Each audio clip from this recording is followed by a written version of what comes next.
And thank you for being here, Hank. It's such a pleasure. You could probably read it even through Zoom. My joy that you are here to share your contrarian views. I've tried to make this as brief, apropos, and powerful as possible. As Thomas mentioned, my doctoral dissertation opens up with a quote from Hank Greenspan and Sid Bolkowski. The quote is, "A genuine interview with a Holocaust survivor may be a relatively rare thing." For some of you, this might sound surprising, especially considering there are somewhere around 100,000 archived interviews of Holocaust survivors around the globe. But these tend to be one-time interviews. Hank is a person who goes against the grain of this tradition. He has 50 years of experience going beyond one-time interviews on the quest to really listen to Holocaust survivors beyond overused and oversimplified categories, methods, and terms, to listen to human beings speak of experiences which are beyond the grasp of language and towards which our tellings point. As Leon told Hank in 1979, it is not a story, it has to be made a story in order to convey it, and with all the frustration that implies, because at best you compromise. Hank is the author of books and articles on this subject, including the timeless text on listening to Holocaust survivors, but he is not a traditional scholar, as his creativity and insights fly far beyond academic concerns alone, including his award-winning work as a playwright, essayist, poet, and songwriter, whose arts has appeared in major national and international venues and publications. It's an honor to introduce him here today for this intimate conversation at Appalachian State. On a final personal note, Hank has been a friend and kind of mentor to me, and I'm overjoyed to listen to him once again as he shares his understandings with our community. Thank you. Thank you, Chris. Thank you, Chris. Thomas, I'm noticing, oh, you are recording, because yeah, that's fine. No. Okay. Well, thank you so very much, Chris. Thank you, Chris. Hard to put that any more eloquently or poignantly. So let me, before we fully, get going then with the round of introductions, we are at 24 right now. So 21, if you exclude me, Hank, and Chris. So it's a great number for the type of format that we have in mind. But let me also, of course, do due diligence and thank our co-sponsors here, the Departments of History, Anthropology, Communications, of course, IDS, Interdisciplinary Studies, the Peace and Gender Education Club. I saw the president here being present too. So thank you for that. And of course, all the various donors to the center who make our work here possible. Having said this then, let's in fact now launch into the next period. Again, this should be as interactive, of course, as possible. And let's then simply go from screen to screen. So please give us your name, your affiliation, or if you're a student, of course, then your major minor, and also maybe say a word, not too long, because obviously we want to get to the meat of our discussion of these articles, exactly, Hank, right, of a project you're working on that might intersect and that might, of course, be beneficial to get some feedback from him. Professor Shostak, do you want to get started? And I think... Doesn't seem muted, but I'm not hearing. Yeah, you're not muted here. Do you have your sound on? No, it's muted. Okay, well, let's try again. Let's go to until you have hopefully controlled. Let's go on. Alan Joshua, do you want to say a few words of introduction? And also, of course, talk about the club real quick. Yeah, so my name is Alan Joshua. It's a double name. I'm a senior double major in global studies and political science with minors in Arabic, commercial photography, and Judaic Holocaust and peace studies.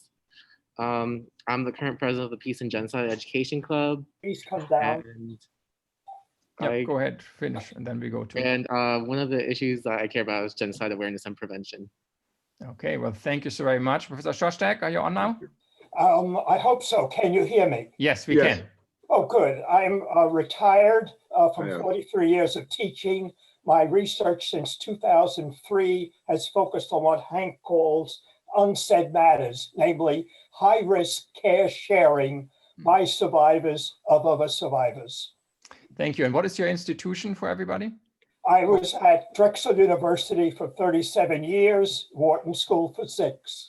Excellent. Thank you. Welcome. It's very nice to have you. Okay, let's continue on. Good to see you, Arthur. Abby Arnold, would you mind? Abby. Hi, thank you. My name is Abby Arnold. I'm a communication professor at Jackson State Community College in West Tennessee. My work is in ethnography and critical rhetoric, and the overlap that I have with Hank's work is I've done a lot of work with trauma survivors, not genocide, but more interpersonal sorts of experiences, particularly child loss. Right. Thank you so much, Dr. Arnold. Very nice to have you. Okay, Walker? Yes. Hi, my name is Walker Dalton. I'm a current junior at Appalachian State University. I'm a global studies major with 2 minors in Spanish and Judaic Holocaust and Peace Studies. And I'm currently the secretary of the Peace and Genocide Education Club. And I'm working on an ongoing research project looking at the use and transformation of the pink triangle within the United States. Oh, interesting. Okay, well, thank you so much, Walker. Very nice to have you. Okay, so let's move on to the next screen. Okay, this is not Susan Landau-Clark, but please, sir, would you please introduce yourself? Oh, and can you hear me? Yeah, now, okay, yes. Okay, so my name is Susan Landau-Clark. I'm living in Ottawa. Okay. I'm Associate Director with the Zelikovic Center for Jewish Studies at Carleton University. And we oversee a sub-program called the Center for Holocaust Education and Scholarship. So this is a group of volunteers who either themselves or their parents were survivors, and they're quite involved in programming for us. And we're looking at doing a unit on for high school teachers. And so this idea of how you approach would be good for the classroom, because survivors go visit classrooms and the students aren't always sure about what sort of questions to ask. So this would be an interesting addition to the curriculum, to have sort of an outline of possibilities without feeling afraid or worried that they'll upset the survivor. I found the article is very interesting, Dr. Greenspan. It's very, it reminds me of existential counseling and research. You know, you use the person as a partner to you. You don't go in there as an interviewer totally. You're an interviewee with the other interviewee, co-interviewees, basically. Thank you very much, Dr. Fascinating. It's very nice to have you. Thank you kindly. Okay, Ms. Weiss, do you want to come on and introduce yourself, please? And Weiss, thank you. Sure. I just had to unmute. Of course. I'm here for, well, I run a foundation that uses photos, excuse me, that Hitler never wanted anybody to see, because they're such beautiful photos of who the Jews were, and they're the photos they took with them when they didn't know what it meant, where they were going. They believed and desperately needed to believe the lies that they're going to be worked, not murdered. So the foundation, but mostly I've been so interested in Hank's work for decades, because I too have interviewed hundreds of survivors. My interviews might last hours, days, weeks, months, decades. So there, he and I have a lot of compatibility. But in addition, I've been part of a formal research group that came out of University of Pennsylvania and is now not associated with Penn, but it's still the same group. Everybody in the group, except for me, I have different training, is a psychologist, a clinical psychologist. And this study, this research group called Transcending Trauma, Psychological Mechanisms of Survival, is possibly the most detailed interview, again, except for Hank, of any of the formal. It's much more detailed than Yad Vashem's and Fortunoff archives at Yale, and certainly Spielberg, because what we've looked at and our interview protocol goes on for days, well, it does go on for days, but goes on for pages, because we look at, of course, not just those years of the Holocaust. A person didn't get born and die in the Holocaust unless they were a little baby. they had a life before, and we research the richness of those details before, and then we look at what their lives have been like since. So I actually, because you made it clear that it's okay to share in a careful way, they were all with their own patients now, but many of them will be on at 7 o'clock tonight to hear Hank. Great. Well, thank you so very much. It's very nice to have you. Let's continue on. Kyle, would you please introduce yourself? Kyle? Kyle, you hearing us? Okay, Kyle is checked out. That is okay. Professor Lenz.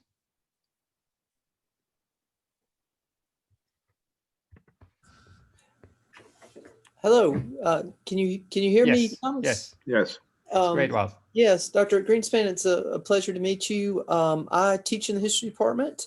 I'm a senior lecturer, currently doing research on Ernest Renan and the origins of the fascist Jesus through historical research, through the formulation of the historical Jesus in the 19th century. But I'm fascinated by your work, and I really enjoyed the article on what cannot be said.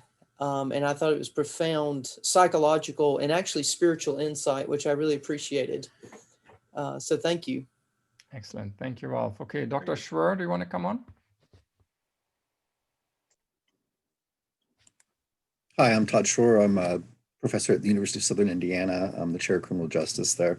I primarily have studied the white power movement since the early 90s, their use of music and the internet back in the 90s, since then identity issues, their fights over approaches where they should be mainstream and try to become respectable, where they should be terrorists and kind of lead us resistant stuff. About 7 or 8 years ago, I started to move more into Holocaust stuff. And trying to find my way in. Primarily, it's mostly eugenics and racial hygiene, racial theory stuff that overlaps a lot, and then Holocaust denial. So those are kind of the areas I look at. I really, I've just been using this COVID period to be able to listen to all the experts I possibly can, because I was a sociologist in school. I never had any Holocaust courses. And so this is kind of the way that I'm getting as educated as I can. And I was glad this came with readings too, so that helps some. Thank you very much for coming today. Well, thank you. And that's, of course, one of the reasons why we're doing this type of colloquia too. Okay, so Lillian. Lillian, would you please introduce yourself? Hello, I'm Lillian Drawn. I'm a senior at App State. I'm a applied and public history major with a double minor in Judaic Holocaust and Peace Studies and anthropology. And I'm currently working on a project with Dr. Kaplan on the memory and representation of the Holocaust in the United States Holocaust Memorial Museum in DC. Okay, well, thank you so very much. Julia, would you please introduce yourself? Julia? Okay, Julia is not here right now. It's okay. Dr. Müller, do you want to introduce yourself?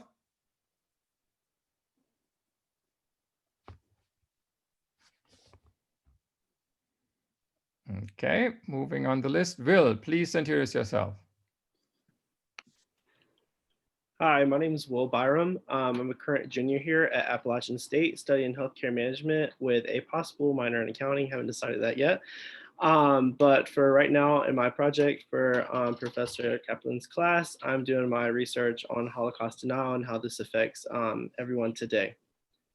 Okay, thank you very much. Glad you could join us. Catherine? Thank you. Catherine? Hi, I'm Catherine Smith, and I'm currently a sophomore here at Appalachian State, and I am studying exercise science. And for my project in Professor Kaplan's class, I'm working on art in the Holocaust, more specifically children in the concentration camps and how they created art and were taught art. Okay, thank you, Catherine. Okay, Nick, do you want to introduce yourself? Hey, my name is Nick Pincus. I'm a sophomore at Appalachian. I'm majoring in psychology with a possible minor in vocal music. And for my project for Dr. Kaplan's class, I am researching why the Jews were the main enemy of Nazi ideology. Taking on the big questions. Thank you, Nick. Okay, Josh, do you want to introduce yourself? Hey, I'm Josh Williford. I'm a junior at App State. My major is recreation management with a minor in history. And for my project for Dr. Kaplan's class, I'm choosing to focus on the experiences of women within Auschwitz-Birkenau. Okay, thank you, Josh. Appreciate it. Braden? Thank you. Hi, my name is Braden. I'm in Dr. Kaplan's class, and I'm doing a project talking about some of the ways in which Jews during the Holocaust escaped and ways of how they survived in hiding. Thank you, Braden. Many questions there too we can raise later. Okay, John, do you want to introduce yourself, John? My name is John Spencer, and I'm a senior at Appalachian State University. I'm a risk management and insurance major, and for Dr. Kaplan's class, I'm doing a research project on the Roma persecution and genocide during the Holocaust. Okay, thanks so much, John. Carson, who actually was with us on a research excursion to the Holocaust Museum in February, and we could all still travel. Carson, introduce yourself, please. Hi, my name is Carson Montana. I'm currently a senior majoring in sociocultural anthropology with a minor in Judaic Holocaust and Peace Studies. And for my current research project, I'm looking at Operation Reinhardt, specifically the connections between the staff from Action T4 and the similarities between the two. Got it. Okay, thank you. Welcome. Thanks for making the time. And Kendall, finally, introduce yourself, please. Kendall? Okay, well, a few of us are getting a few messages here. People are struggling with a lot of background noise and the like. Some are obviously in public places. That's good. So we have a nice and diverse group, I have to say. Thank you again to everybody for coming on. And without further ado, let's hand things back over to our distinguished guest, Dr. Greenspan, for a short round of introduction. And then after, introduction to, of course, the work and the articles. And then we immediately launch into questions, answer, discussion, feedback, praise, criticism. It's a university after all, and the like. Hank, I hope criticism. Thank you, Thomas and Chris and all of you for checking in. You know, as we all know, Zooming is both wonderful and challenging. And what I noticed, that I keep looking over there, it's because there's this little thing on the wall that suggests how the connectivity is going. And what I've already noticed, not surprising, is that some of our voices get wobbly, you know, zoomishly, whatever that means. But so what I will try to do, and maybe we all can, is speak slowly, because otherwise one misses pieces, right? So I will attend to that. Yeah, I mean, first of all, I really am glad that there are a number of students, mostly students, I think, here. I mean, that's what I'm used to. Not that I don't love my colleagues, but I love my students more. They're just more fun, damn it. And it's a pleasure always. And, you know, it's been, I've been retired formally, as most or many retired people say. It doesn't mean you're less busy. I'm still teaching in a range of contexts, but I haven't had a class of students in a while, of younger students. I've been teaching more with colleagues and also with people my age. So it's always great to be with younger folks. You know, one of the things I noticed as we were going around is that most of the projects that people are doing are historically grounded. And of course, all of this work is historically grounded. But I am not personally a historian. As I'll say tonight, I spent a couple of years doing nothing but reading Holocaust history and memoir before I interviewed, I'll say, the second survivor whom I interviewed. It's really important, as you all will know, if you're going to do an interview, however well-meaning and well-intentioned and sensitive and all of those good things you are, you do have to have background, or else you're not going to know the significance or the potential significance of a lot of what you hear, right? So I'm glad that there are so many historians, and those of you who are interested in interviewing. It's excellent background. And as has been said, it's true, of course, that the opportunity to interview survivors directly is very different in 2020 than it was in 1970 when I began. Again, talk a little bit about that tonight, but it's very different in a range of ways, including the obvious, which is that there are a lot fewer. But I hope that the approach that I have worked on all of these years can become relevant as we also try to engage the persons and the accounts of others who've gone through different hells. And that's one of the things that I don't want to keep saying I'll talk about more tonight, but unfortunately, as we all know in this world, there will always be people whose accounts deserve to be heard and heard well and known, because it's part of human experience. Of course, by that I mean not only the accounts of victims, which include survivors, but the accounts of perpetrators, the accounts of that whole kind of inevitably vaguely defined group that we call onlookers or bystanders. Not too many interviews with bystanders, right? Because what would you say? Well, yeah, I was there and whatever. But of course, they are the most important group in many ways, because we are all bystanders in the world, all of us. There's no getting around that one. So while my own focus has been on survivors, most of us, thank God, will never be in a position of going through experiences like that, just as most of us will never be perpetrators in the sense of genocidal perpetrators. But all of us, inevitably, are bystanders in this world, and all the responsibilities that pertains. So getting back to my particular work that is exemplified, I guess, in those two pieces, I've been thinking, and as you get to be my age, you do a lot of looking back and thinking about, well, not only what was this about, I kind of know what it was about, but what ties it together? And I think for me, I'm thinking of some of what Anne was talking about as well. She and I, by the way, go back to Detroit area. What ties it together is an impatience.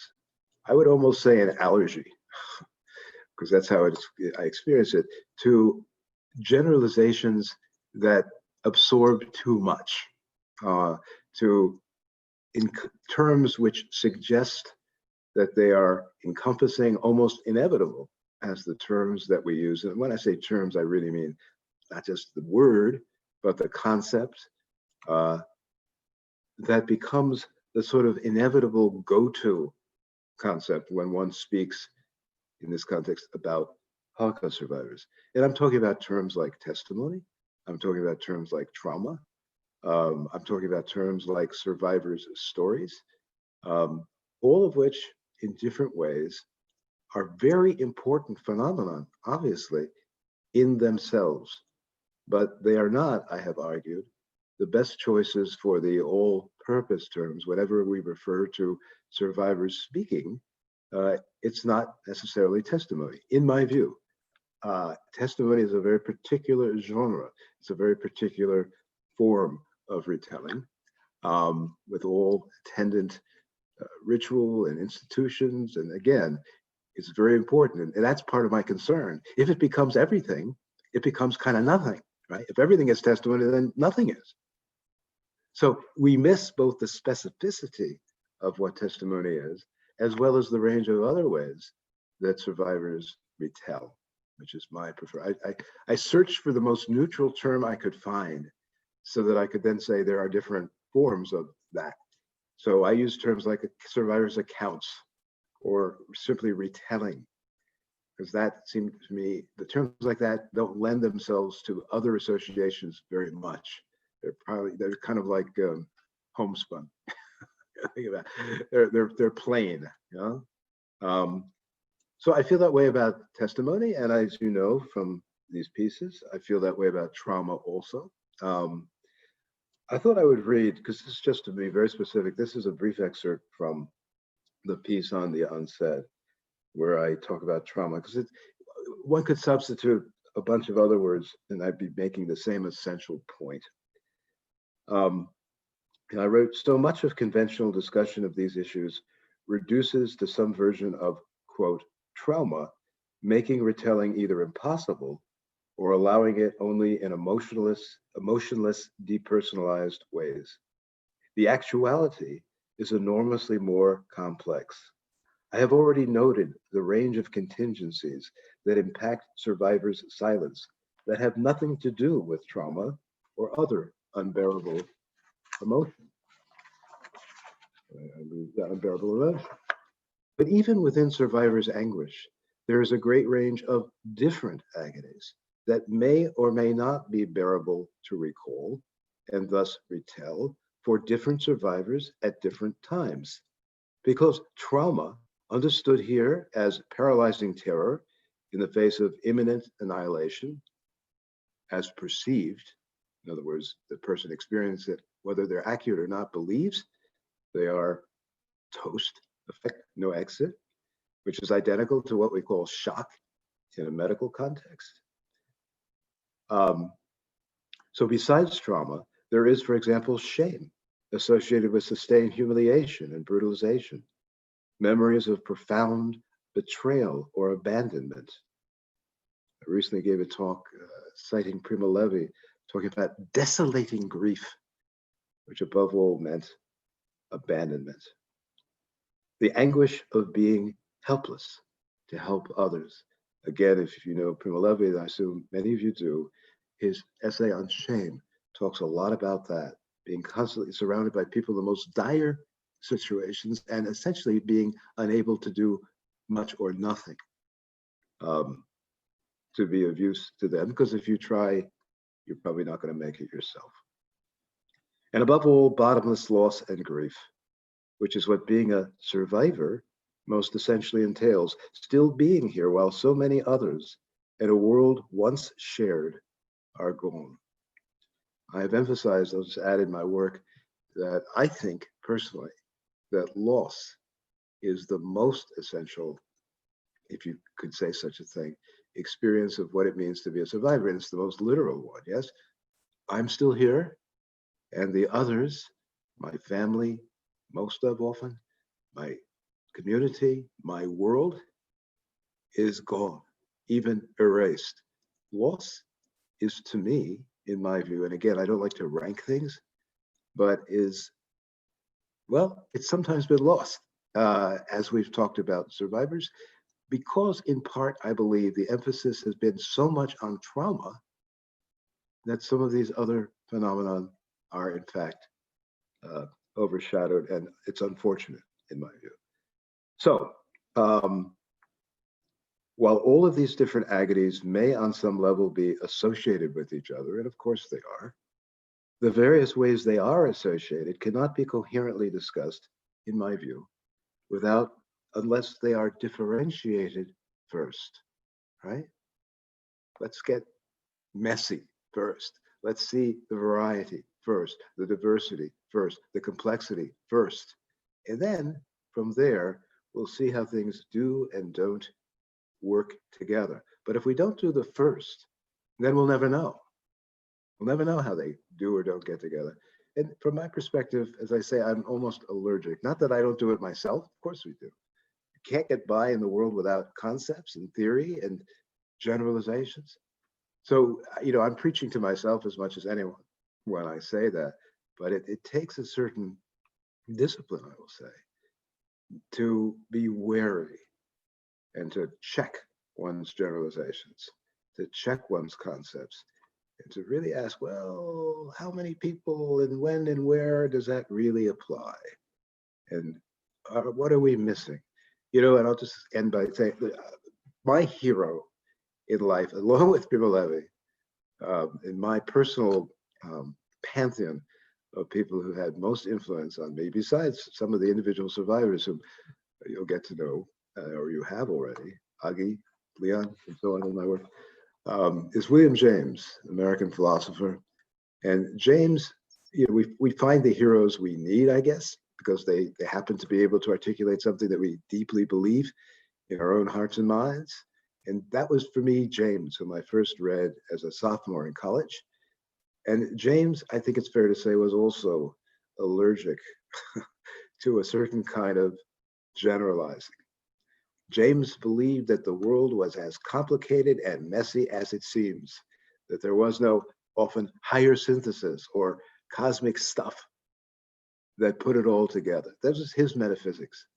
Therefore, from his perspective, and I guess mine, it's important to attend to that and respect that. And especially, obviously, when we're talking about the experiences of fellow humans, it's especially important, in my view, to be aware of all that we inevitably miss.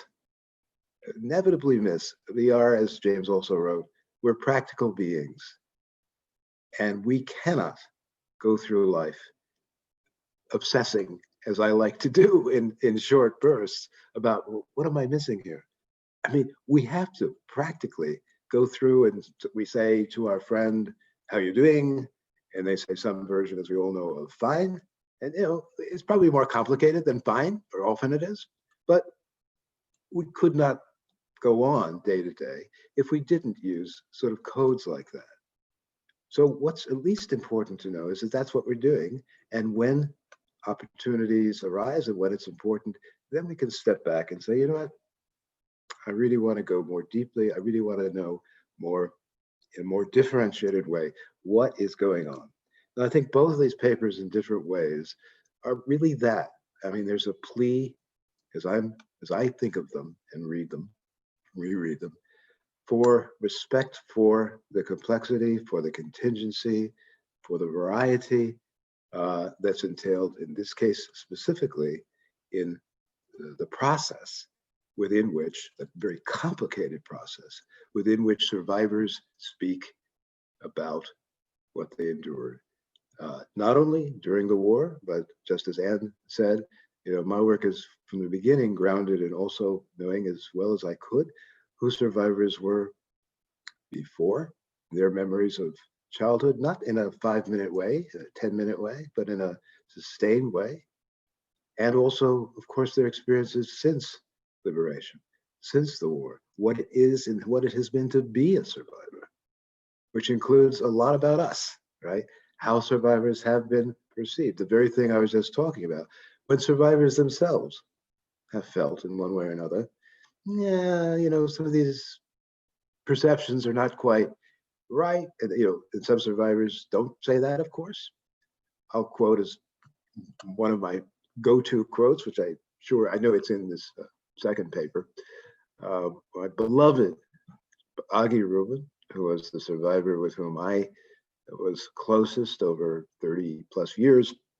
And so I never forget the day when she exclaimed, and it really was that. He said, I'm not a quote unquote capital S Holocaust survivor. Okay, I survived, but I'm not a category. I'm not a thing. We have enough experience being categories. Very provocative, obviously, for a survivor to say it. Augie in general was not a provocative person, unlike me.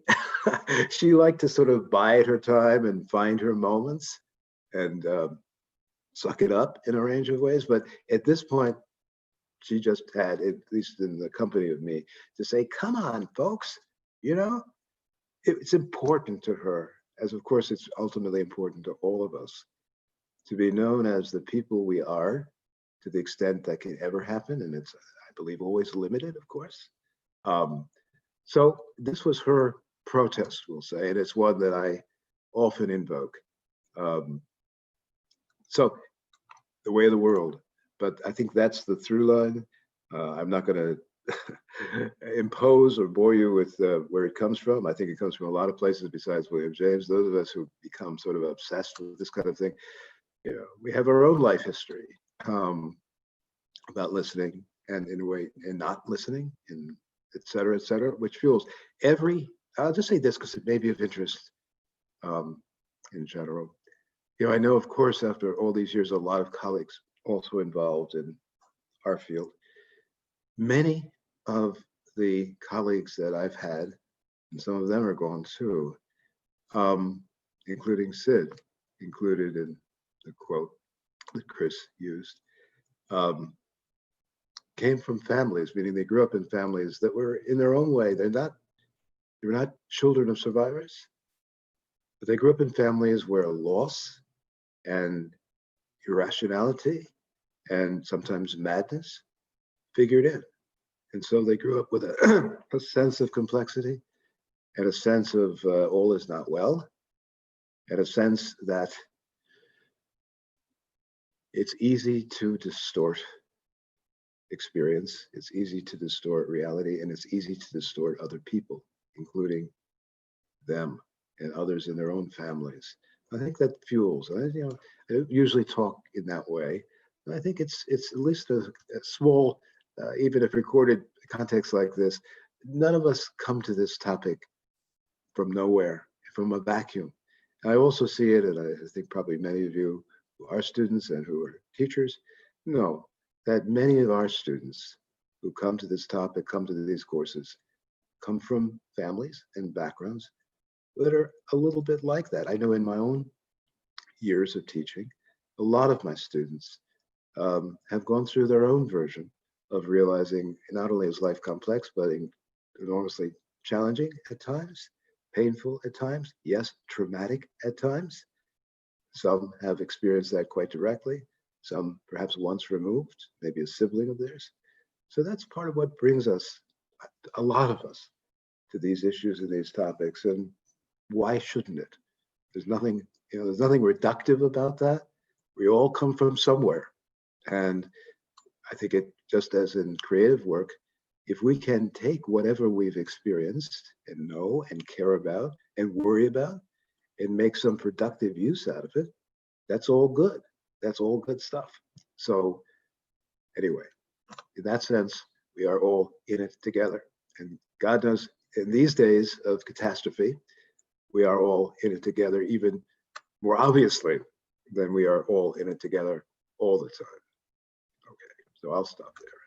Well, thank you so very much for these illuminating remarks, also helping us to further contextualize these two articles, one of which I would like to add, of course, recently won an award by the All Historians. So congrats, of course, on that. Very well deserved. They, of course, are incredibly rich, speak to so many various issues, many more than, of course, we can work through in the next 45 minutes or so. But there's certainly a lot in them, also in the remarks you just heard, for really everybody here in this meeting, who, of course, is also very different stages in their careers and training experience. But I think it all works very well. So without then further ado, let's open the floor, or whatever metaphor we should use in this case, and let's launch right in. So obviously, please unmute yourself before you ask or raise your questions. If you have any audio problems, a couple of you contacted me and said they had,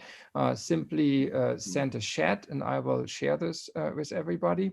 If you want to also share your video, that's totally fine as well. Please do so, of course, makes it more interactive. So let me switch to gallery view, and then here we go. Okay.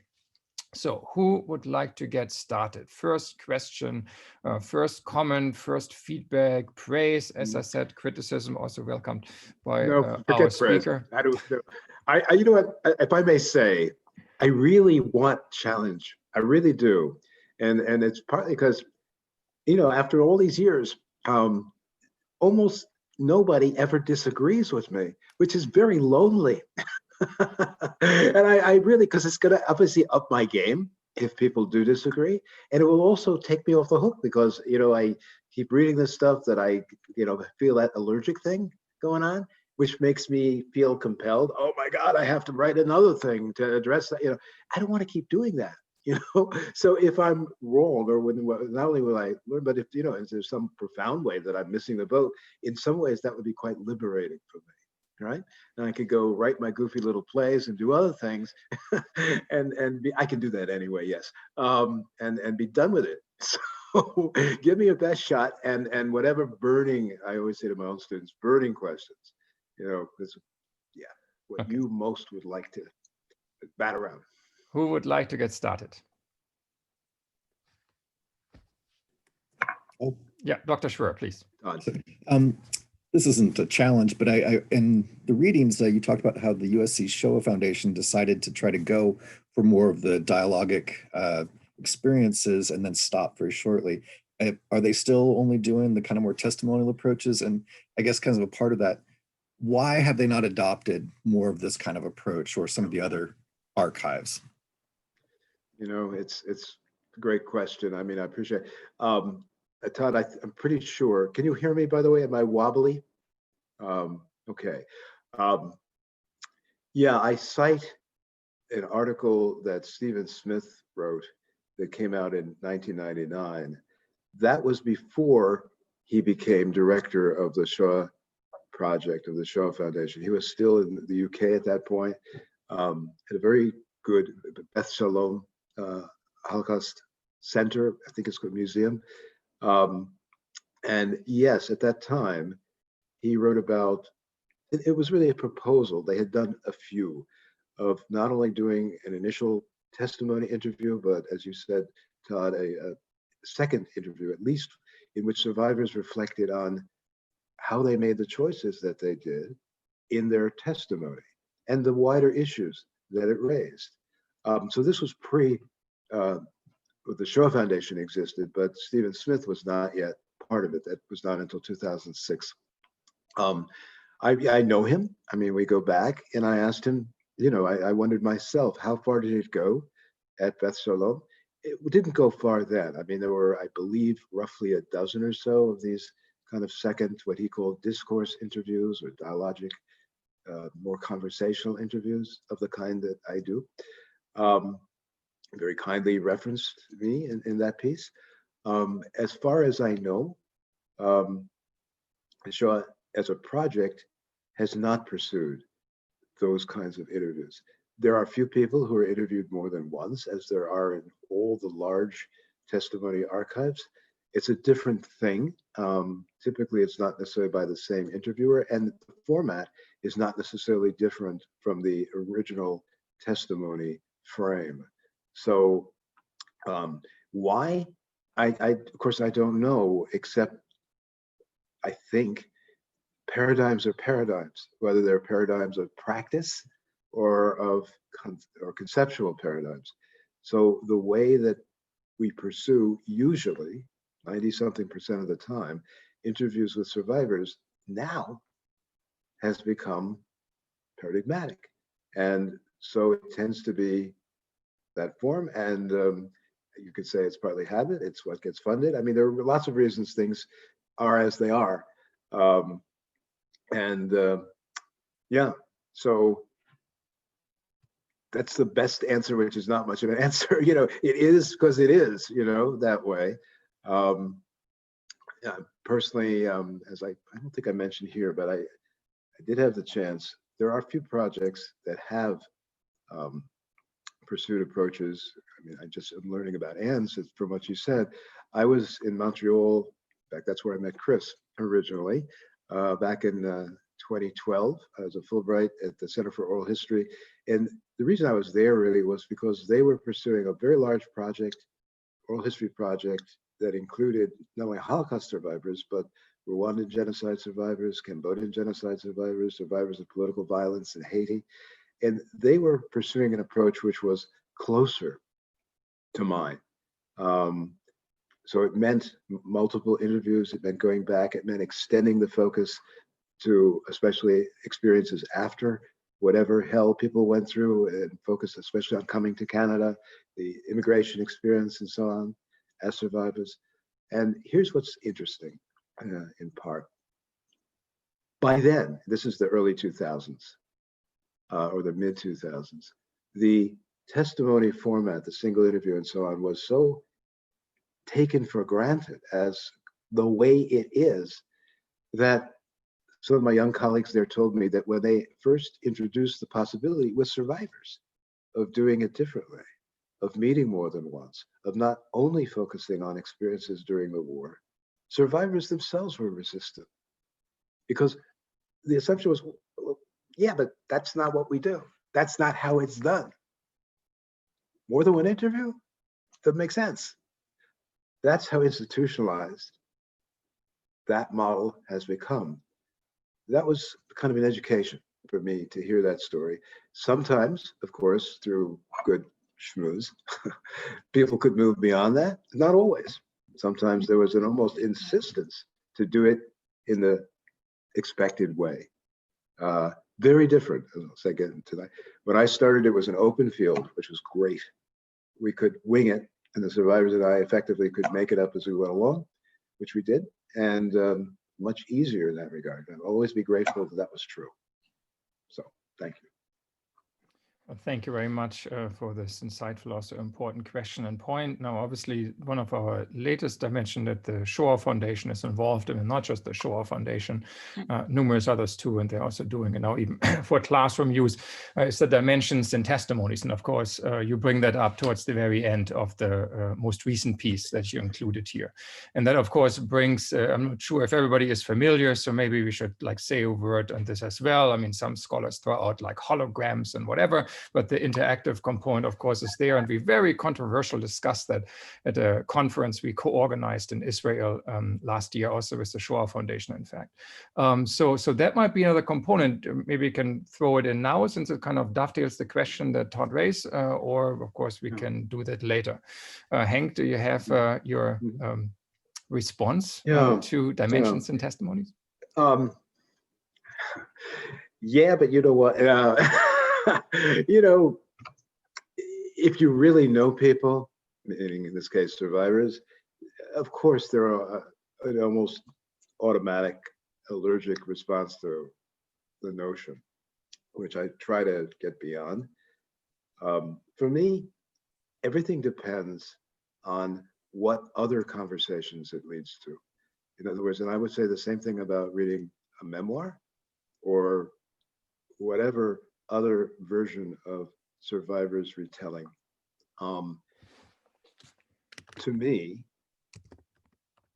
the obvious big difference, and this actually applies not only to the whatever we call, I think they call them interactive biographies now, not holograms. You know, it matters that there's another person on there, a real other person. In my work, it's been essential. Otherwise, you can't have that discussion that we were just talking about, as Todd raised, of, you know, going back and saying, yeah, but let's talk about how you made those choices. You can't do that with a video. You can't do that with a interactive. It may be interactive, but it's not, as far as I know. Maybe one day artificial intelligence will get to a point where, you know, the phantom, sorry, will be able to reflect on why they said what they said. But as far as I know, unless that happens to be in the bank of responses somewhere, it ain't going to happen.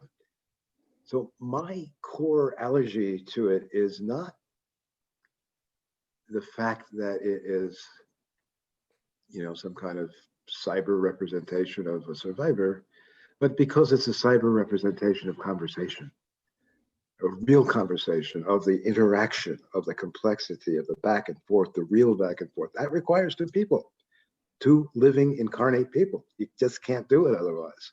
So here I'm going to say it more strongly perhaps than I sometimes feel it. To me, it can become a caricature, actually, of a conversation. In that sense,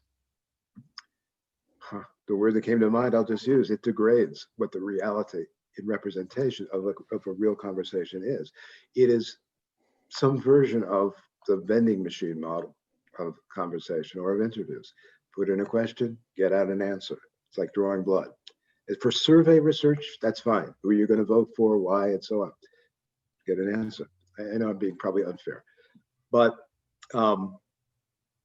that's a model that is very common, and it fits with interviews that we see, for example, in the local news and with the coach and all of that. Very predictable. And again, and it's mostly young people, I think, if the experience of the interactive biography, leads the viewers to ask more questions and to get into real conversation, at least with each other, based on what they heard and from that experience, then I'm all for it, you know? But that's where the rubber hits the road, so to speak, for me about that thing. In and of itself, it's not conversation. It's something else. Just like reading a memoir is not conversation.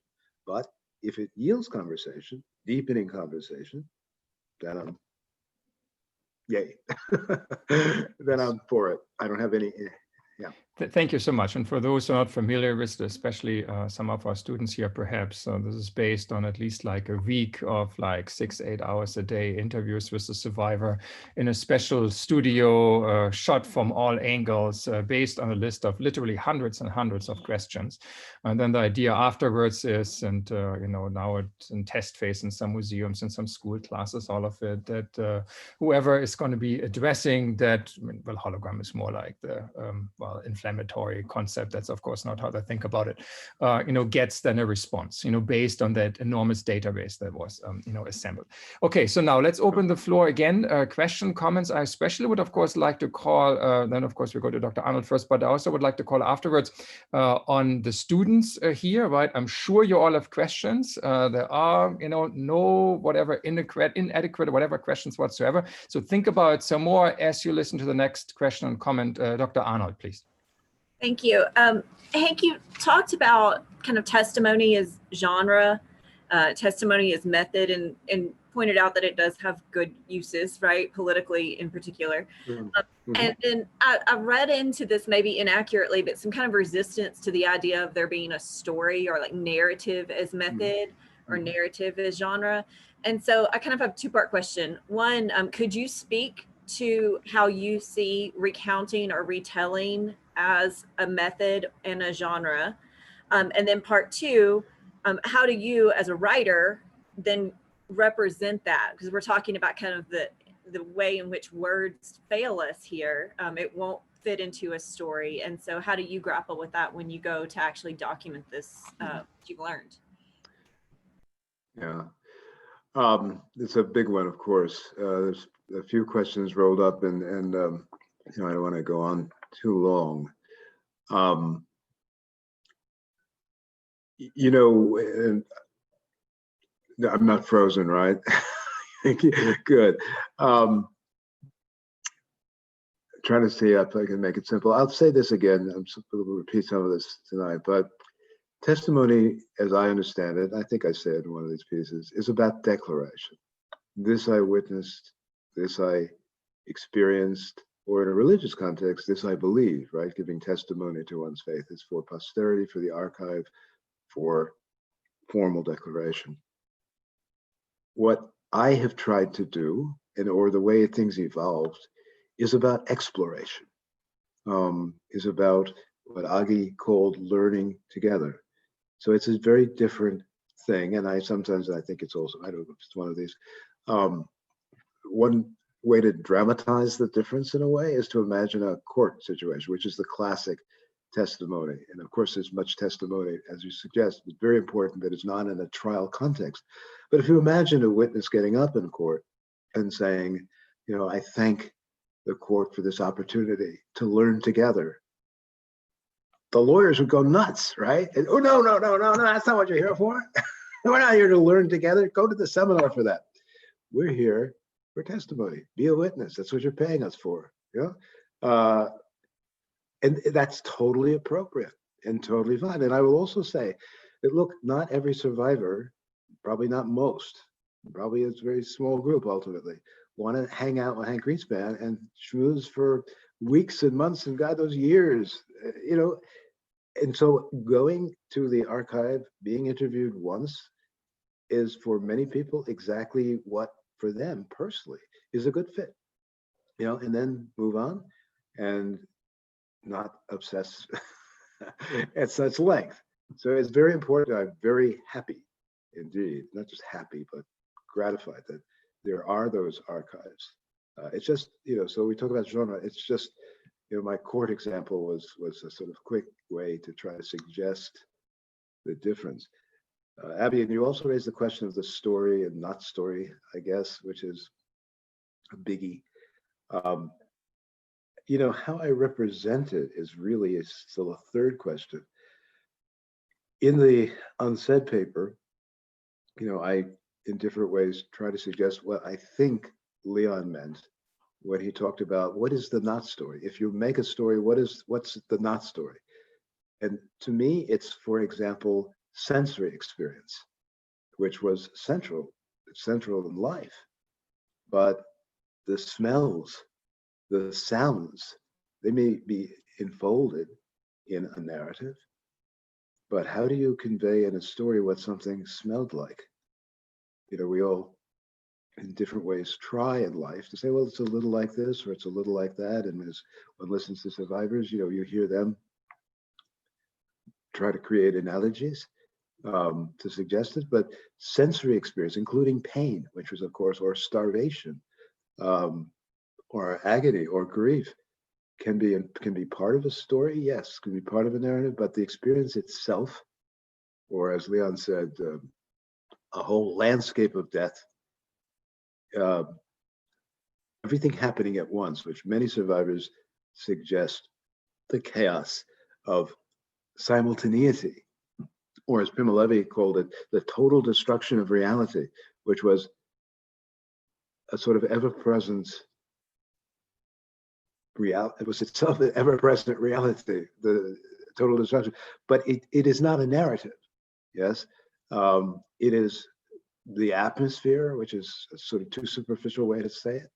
It is the texture, the feel, and so on. So representing, I mean, I think some of it is not representable. You know, smells and tastes, it can only be pointed to, and really, you know, the core of what I hope people will take from Leon's point that emerged in our conversation is the awareness that survivors' stories are themselves survivors, right? They are part of what emerges from their retelling that is indeed, relatively speaking, tellable. And maybe even more important to many survivors is it's more hearable, they anticipate, by their listeners. A story is something that most of us, you know, there's a movement, there's an action, characters, a trajectory. So it becomes a sort of condensed way and useful way of conveying experience. But what I hope to suggest in this work is that we're always aware that those stories are indeed never, almost never, the whole story, or even close. And then, of course, one could say, well, no story is the whole story. But they're selections that are in that moment, or in a repertoire that we all have about our lives, particularly tellable, particularly hearable as anticipated.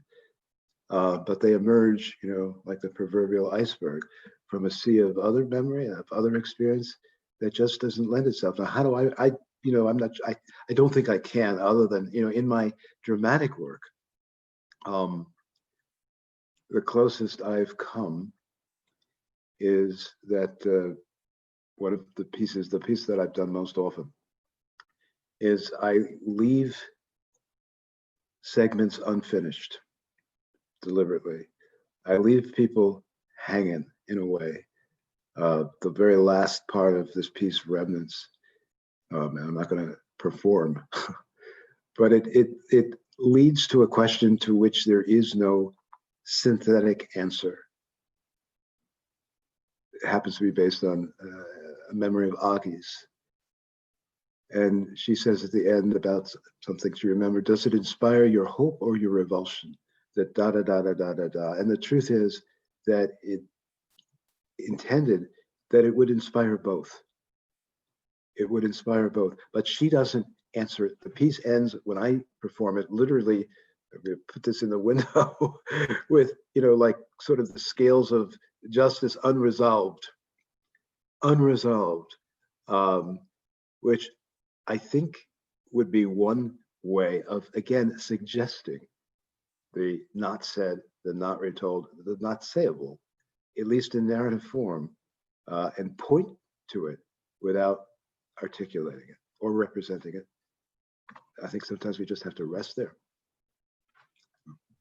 Great, thank you so much. So let's see, and as I said, we also have a few comments on chat, but I will read out in a minute. But again, I would like to call especially on the students on screen with any questions, comment, feedbacks, clarification. I mean, there's again so much in these articles, and of course the discussions we already started to have. So, or of course anybody else as well. So more questions, more comments before we go to some of the chat questions, and thanks of course for posting those as well.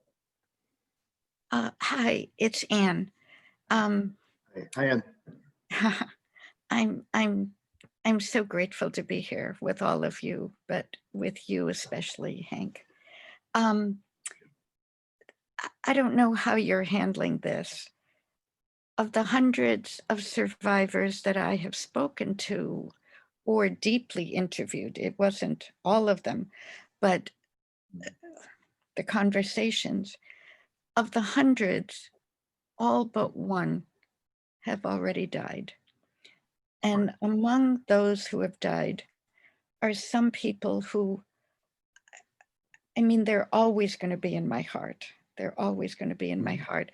And when I try to teach or give presentations, or I can be the shaliach, the emissary between the stories they trusted me with, sometimes because I myself am a daughter of survivors and of many relatives who, well, most of the rest of the people who did not survive.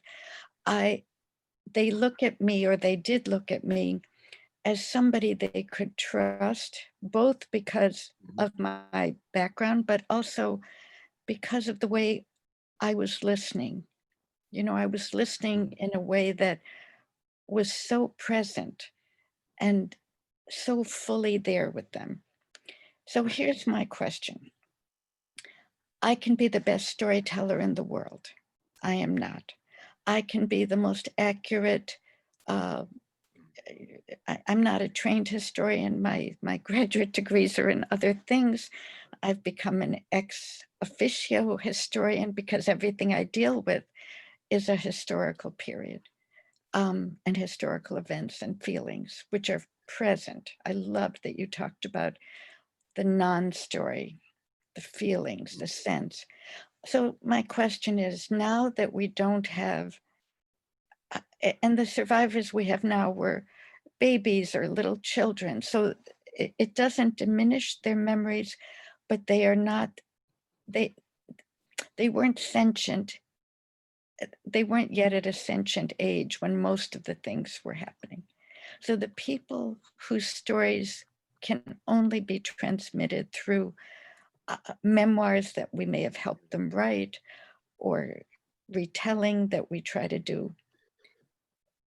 And not discrediting these holograms, which are quite remarkable.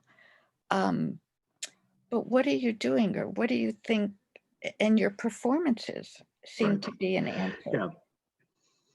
Right. Help me. You know, right. Help us. I mean, bottom line, you know, there is no bottom line. Those of us like you, Anne, who've been doing this for a long time and know people very well, we experience loss. And I think on one level, and this will sound harsh, but I think we should let survivors die like everybody else. I mean that. I mean, because they're us, because we're all mortal, and we don't need some kind of, in my view, extra technology. And I know that the Shaw Foundation goes out of its way to say, no, we're not trying to, you know, make survivors immortal or whatever. We have collected accounts, which is great, as I said. But I really, you know, obviously for us, it's very personal. What I have objected to for a long time is the notion that survivors, that Holocaust memory depends on survivors. It never has. Of course, they play a unique and special role having been there. Yes, there's no question about that. and the impact when our students and ourselves, when we hear directly from someone who's there, there's nothing that, quote, replaces that. But as far as Holocaust memory in general, this is the responsibility, in my view, of all of us. And it is, I'll say it strongly, it is a cop-out, in my view, to put that on survivors alone. This is our responsibility. And no, yes, we were not there. But does that mean that we, through our teaching, through our reading, through our knowledge of survivors in particular, that we cannot be, as you were saying, mediators? I mean, we're also kind of getting up there, right? I think we can. I think in my own teaching, when I see my students wrestling over something that Leon said or Agi said or the other people whom I've interviewed said 40 years ago, and they're really talking about, no, Reuben said this, but wait, but Leon said that, and those folks, in a not incarnate way, but not in a hologram way either, they are in the room, meaning they are part of the conversation. The fact that I knew them and can add a little bit of background is also relevant in terms of their becoming present, but it's not too different than the way we discuss, and I hope welcome into our circle of conversation, Prima Levi or Jeanne Marie or Charlotte Delbo or others. If you really take the time to, in my form of sort of Talmudic teaching, is to read slowly, deeply, with as much attentiveness as we are capable, the persona, the perspective can be manifest, we'll say the spirit of the person, even without their presence. And the presence is also irreplaceable. That's true. I think, on one level, just like God knows, we're accepting so much right in this moment historically that was almost unimaginable, probably was. There's a point at which we just say, okay, we'll do the best we can, which is not nothing. So that's what I do. And above all,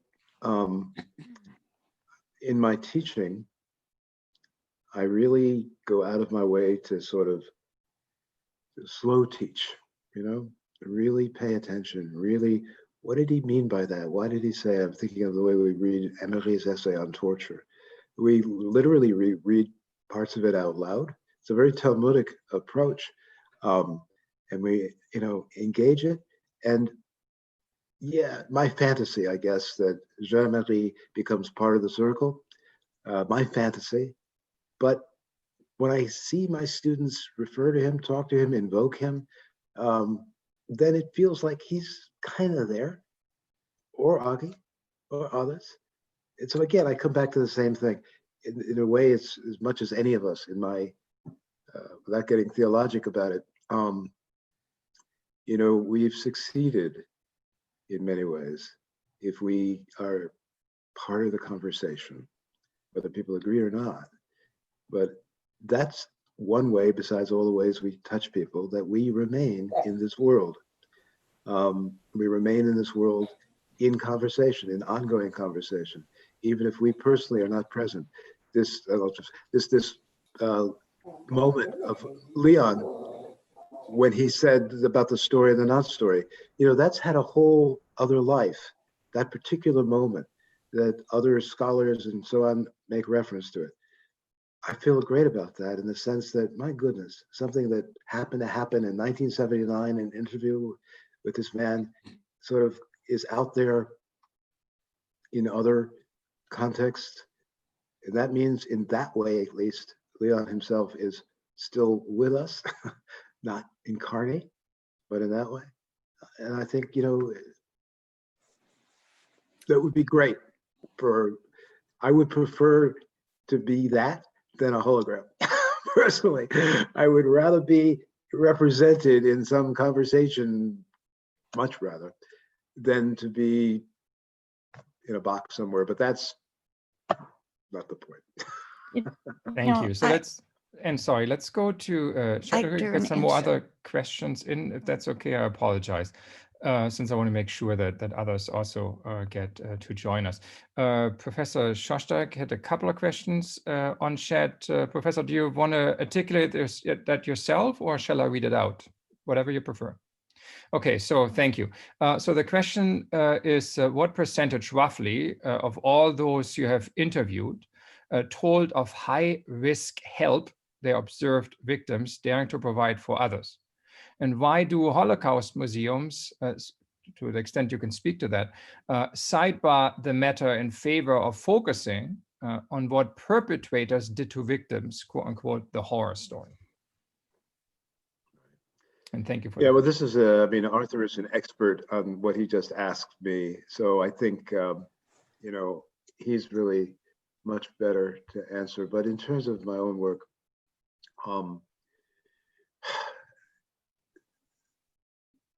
in terms of resistance, in a kind of, you know, of course, as we all know, there's so many different forms. Here's what I think was common. So many survivors emphasize, as did again people like Prima Levi, how little one could do, not only to resist, but even in a small way to be of help to people around one. But it's almost always contradicted by something in the people whom I've known later. One man who I write a lot about it, I'm listening, the Victor who was in Treblinka briefly, talks about in Treblinka, you became an animal. Everybody became an animal. It was, you know, a war of each against all and so on. Nobody helped anybody. And then later, in a later conversation, he talked about the ways he was himself helped, that other people who had managed to get out of Treblinka on a train gave him money, gave him advice, gave him stuff. So this whole animal motif, we were animals, it's contradicted by his own account. That's what I found a few different times. That said, of course, it was often limited, you know, as we know. So Agi, for example, was one of many who was in a camp family in Birkenau. And so those 5 women were able to help each other, not always equally. It was complicated. But that was happening. And in the meantime, around them were the other prisoners. And not far away was one of the crematoria, about which they could essentially do nothing other than, well, for Agi, it was like, as she said, sort of pull the shade and focus on what you could do in the immediate circumstance. So always the complexity of what was possible and what was limited. In terms of wider resistance, you know, the folks, do you mean, Arthur, do you mean, I don't think you probably mean armed resistance, yes? You mean more helping, mutual aid, that kind of thing? Yeah, I mean, of course, as we know in the ghettos in particular, that was really an important part of reality. And in camps, you know, again, it sort of depended, but, you know, and why we don't talk about that is a great question. And I know you have been a champion of our attending to that in your work. You'll know better than I in terms of what the resistance has been to others. I don't know. I don't know. I really don't. I wouldn't speculate because you know much more. Thank you very much. So some of our students, of course, have the 12:30 class in mind and had already signed off, but there's still a few there. So let me, never tiring, call again out our student participants to ask a question, raise a concern. So let's give you a chance maybe to formulate. Anybody who would like to jump in with the question? Now is also the time maybe to tie in some of your own research, right? So you're working on representation in the museum. We just talked about that. Might that be something that you want to ask? Or you're working on the Aktion Reinhardt camps. And in fact, Hank just mentioned a survivor from Treblinka from one of those camps. If you have a follow-up question for him, now is a good opportunity. If not, obviously, there are many more questions that people would like to ask, and there are also some more on chat, but anything, especially from our student participants. Okay, I have a question. I didn't know if anybody else was going to speak first. I wanted to start off by saying that I really appreciate your talk, and it's just given me so many questions. Luckily, I've written down one, and I've been formulating at least probably 5 more. But this doesn't really, my question doesn't really deal with my own research per se. I think it's been going more so towards a overall thought that I've had on the world around in the world around us in general, something that I'm trying to make sense of, which probably will tie to a research paper that I write down the line. But I'm really fascinated with your constant discussion of this breaking out of this format, the narrative format. How do we tell stories, the controversy with the word trauma and testimony and the potential overuse of them, to where if it's the single use, if testimony, if everything's a testimony, then nothing's a testimony. I was wondering, how do you look beyond these generalizations that are constructed? How did you begin thinking, trying to move beyond this structure, looking past the idea that this is the way it's always been, so it's the only way we can do this, in regard to the narrative format and the categorizations that humans just love to use? Yeah, and we always have categories when we need them, of course. Otherwise, everything would be, as my beloved William James said, a blooming, buzzing confusion. Which, by the way, referred to, he spent some time when he was around your age in the Amazon jungle in Brazil, and that's where that metaphor came from, this sort of wild and crazy land of plants and buzzing insects and all that jazz. But you know, the short answer is, I was lucky that I started before a lot of that terminology became conventional and even presumed. As I said, when I started in the 70s, most of that didn't yet exist. Some did, but most of it didn't, which meant, you know, as I said, we could kind of almost start with a relatively clean slate. So that is the real answer. I was not, I will say, hemmed in at that point by some of the conventions and some of the terminology that have become the realm right now. Aside from that, yeah, I mean, I think that's probably the core and the simplest way to say it. As I mentioned, my young colleagues in Montreal have had it harder in a way because things had changed by then. So, you know, and then part of it is just being a stubborn dude. It's like the allergy. I mean, it's kind of like, if you have that kind of allergy, then, and you keep hearing stuff that you think, you know, it's not like I don't think these are extremely valuable concepts. Again, as you suggested, it's the the hyperinflation, which is kind of an academic way to say it. They're covering more than their specific meaning, in my view, the useful meaning. And then you just keep trucking. And you have the chance, if you're very lucky, to have opportunities like this one happening right now to push back a little bit in a way that, you know, in the best of all worlds, that becomes part of the conversation, at least here. So you get a chance to express your, quote, contrarian views, which is a great privilege. That's it. You know, just as George Bush probably never said, and it's a Saturday Night Live, stay the course. It's an old Saturday Night Live shtick about George Herbert Walker Bush, stay the course, wouldn't be prudent. Anyway, sorry to give a reference. It's what happens when you talk with younger people. You're always referring to things that, what? Thank you. Anyway, stay the course is probably the best one can do. Thank you. So on that note, we have a few more minutes. So let me see any more students who would like to follow up on Walker's thoughtful comment and question and had one of their own, maybe in regard to a topic, maybe in regard to anything else that just came up while listening into Dr. Greenspan or anybody else. If not, think about it. There's one more chance. Let me go one more time to Shed and Susan Landau-Shark had a question I'd like to share with you, and thank you, of course, for that. Quote, interested in the survivors that resisted exploring the experience. Did they say why they were not willing to do the extensive interviews? Was there a common trait to those who responded to your interviews? Yeah. You know, in terms of that group of the non-respondents, you know, almost by definition, you know, one doesn't know because they were non-respondents.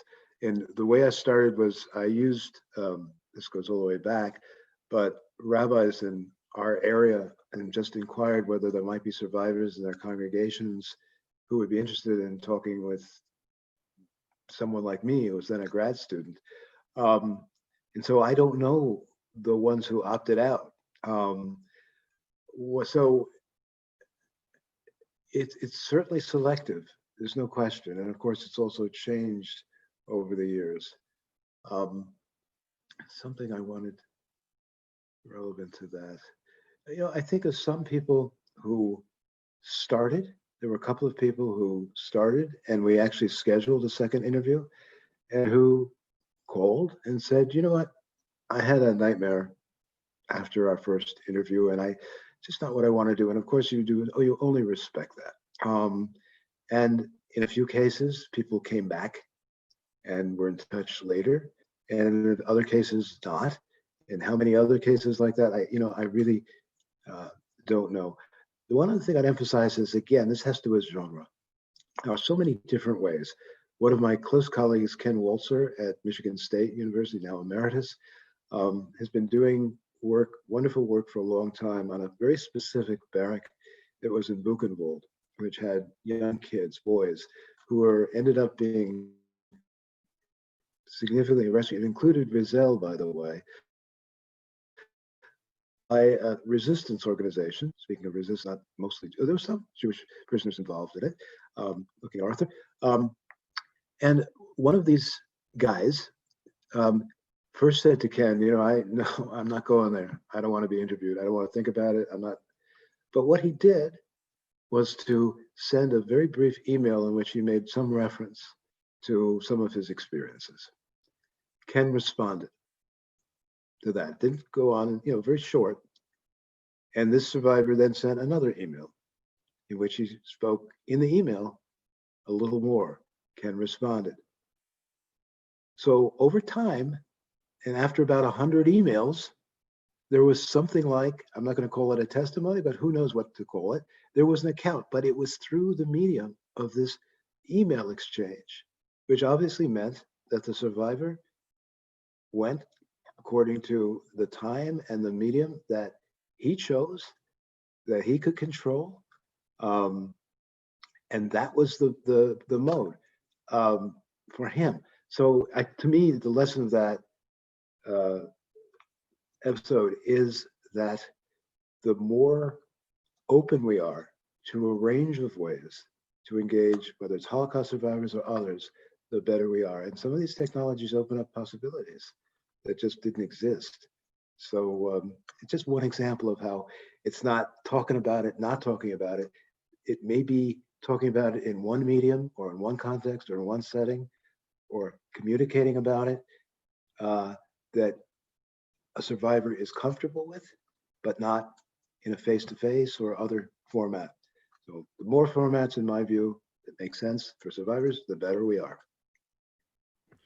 Can I add just one sentence to that? It's final comment question, my please. ethnographic shtick of what Hank just said. And I think we're talking about approaching people on their own terms and in their own terms. Yep. Yeah, indeed. Well, I think that was a powerful and fitting way to wrap up this part of the program. So let me thank first and foremost, of course, all of you who came on, all the great questions. Again, apologies if we couldn't answer all the questions or even bring them up in that overall format. Of course, as you all know, there are many more opportunities. The next one, of course, as early as tonight, 7 p.m. Eastern Standard Time. A number of you already got the access information for that Zoom lecture presentation by Hank.